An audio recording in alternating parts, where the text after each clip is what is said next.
I entre els jocs lingüístics més mítics hi ha l'Scrabble, que té molta presència a l'Hospitalet gràcies a la seva funció social i també de foment del català. I això és per les activitats que dinamitza el Club d'Scrabble de la ciutat. En volem saber més amb el Jordi Busson. Jordi, què tal? Molt bona tarda. Què ens pots explicar?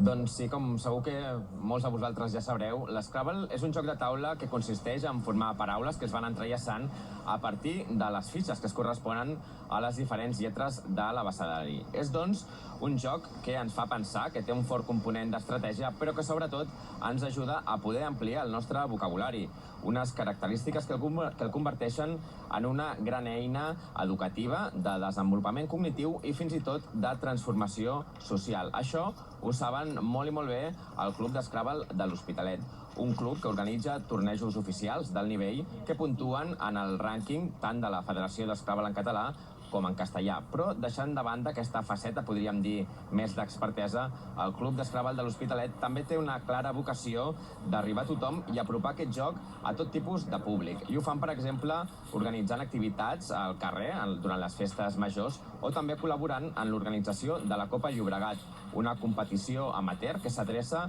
a les persones que s'inicien en el joc de l'Scrabble, en aquest cas en castellà. Segons la classificació que té cada jugador, doncs puja i baixa, té un número.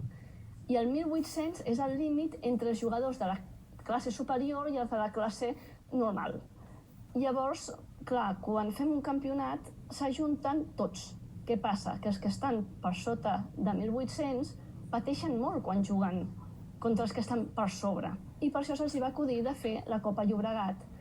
Estava molt enfocat, doncs, precisament a aquesta gent que no és una superestrella de l'Scrabble en castellà, i pels debutants. Però si per alguna cosa destaca el Club d'Scrabble de l'Hospitalet és per la seva vessant més social. Ells treballen colze a colze amb tot tipus d'entitats, organitzant partides en centres culturals, biblioteques, casals de gent gran o centres educatius. De fet, s'enfoquen especialment als joves i infants, i és que fan de l'Scrabble una eina i un recurs pedagògic que fomenta la llengua catalana i al mateix temps també permet millorar la cohesió social dels barris. Un exemple d'això que us estem explicant és el torneig que organitzen entre alguns dels diferents instituts de la ciutat. Farem el torneig interinstituts, que ja és el 8è any que es fa, i llavors competeixen diferents instituts i juguen a Scrabble. La versió per escolars és una mica diferent que quan ho fem amb adults, perquè hi juguen en parella. Quan juguem amb infants, amb escoles, amb instituts, ho fem només en català, perquè precisament és la llengua que es vol reforçar, perquè la canalla, sobretot, molta és castellano parlant, llavors els hi dones un al·licient perquè parlin en català i utilitzin el català d'una manera lúdica.